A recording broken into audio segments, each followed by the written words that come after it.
Welcome to Toffee TV. It is the Everton News Daily. It's the 20th of November 2017 and Everton still do not have a manager. So who will be that next manager? We've been asking the question for ages. Louis van Gaal has suddenly gone up in the betting today. A name that we haven't heard, thankfully, and really don't want to hear again.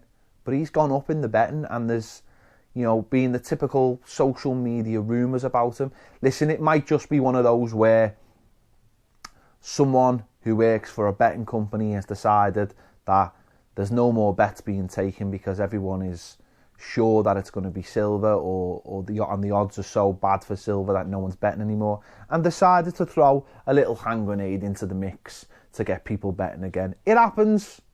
It happens.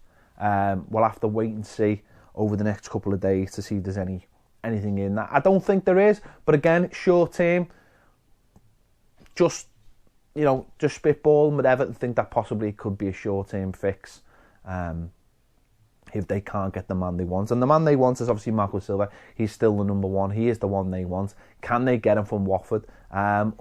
So far, Watford seem very adamant they're not going to let their manager go, and that's fair enough. You know what I mean? That's fair enough. We'd be exactly the same if it was someone else coming in for our manager. You try your best as much as you can to keep the man. Now, I don't know whether that means he's going to have to, provoke the situation. We'll have to wait and see. But Everton, have now, it seems, identified the man they want to take over. So we'll have to wait and see in the coming days to see if they can push that through, or whether they will just have to leave it and move on. Whether that be short term or long term, I'm not sure. Oumar Niasse, obviously, lots of people critical of him over the weekend for the penalty incident, let's just say. He's had his say. He said, "People were saying that I fell down easily. I don't know. I didn't see the video again. I get into the box. I tried to dribble the guy. He was coming into contact. When I felt the contact, I knew he'd pushed me away." So that's Oumar Niasse's verdict on it all. Basically, he felt like there was a touch there, and he's gone down.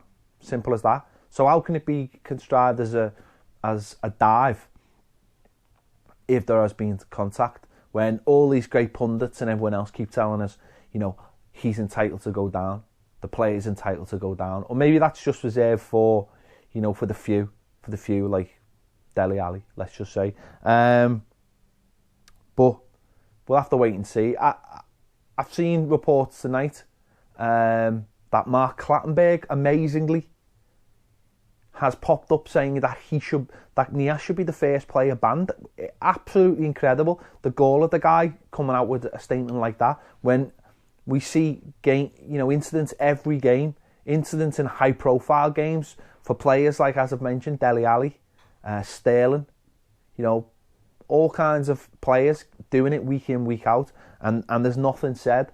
But, Niasse goes down in the box against Crystal Palace, and suddenly everyone's going mad about it, when there was contact. I think there's only been one punishment so far this season. I think it was in a game at Carlisle, and rightly so, the lad just threw himself over. But the things you see week in and week out, the contact. There was one at Aguero a couple of weeks ago. There was contact, but people said he dived, but that was the end of it. It was left at that. Absolutely amazing. Obviously, Everton getting linked with players, and one link that surfaced over the week is Dembele from Celtic, and it led a few pundits on BT to talk about it, actually. So maybe they'd heard something of it up there, talking about what kind of price tag, and they were saying it's about time someone like Celtic held out for a huge fee for one of the talents, and they were talking £30 million. With £30 million, if that's the price, would that put you off? Would Celtic even consider selling him? Although they are now out the Champions League, but would the lad want to actually sign for us? I think that's a bigger thing. But he looks an enormous talent, and he looks the kind of player that Everton certainly should be going after. Also Tierney as well, the left back, looks another excellent prospect. A lot of talk of him. Again, he'll be attracting he'll be attracting big clubs. I think he recently signed a 6-year contract, so actually getting him out of Celtic might be tough. Or maybe the 6-year contract was just a way for them to secure him on a big fee if he does leave. But he is a Celtic lad, big fan. He might want a few more years at Celtic, but it looks an outstanding talent, and someone will snap him up eventually. And talk of an out as well, but it's not really an out because he hasn't been in yet. Onrekuru has been linked with Barcelona. I've seen him linked with a few teams this season around Europe, the likes of Juventus. Strange that he should be linked with someone like Barcelona when you think, he's doing well for Anderlecht. I think he scored again at a weekend. But Champions League-wise, has struggled really.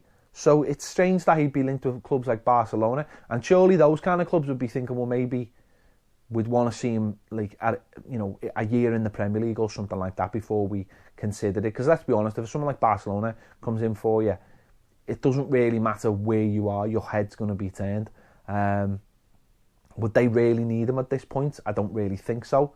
He can play off the left, but I think he's quite raw to be going somewhere like that when he hasn't actually played in the Premier League yet, when he hasn't actually kicked the ball for Everton yet. So strange links, but that's what happens this time of year. As we mentioned a couple last week, the likes of Klaassen going to Turkey and Sandro going to top clubs in Spain. You get that this time of year. There's only 6 weeks till the window opens. Newspapers have got columns to fill, especially newspapers that are sports or football newspapers. So there'll be a lot of talk. There'll be a lot of hawking around of certain players, but we just want them in, don't we? Simple as that. At this point, it doesn't. I don't think Everton in any way, shape or form could be getting rid of anyone. Doesn't matter whether they've got hit the ground running or they're struggling. We can't really afford. We need to bring players in. So we'll wait and see. Hopefully we'll bring them in. Hopefully they'll be working on them now. That's what we want. Steve Walsh doing his job and working on them now. That's about it for today. Don't forget, check out all the videos from the weekend, the final word as well. Your comments, everything.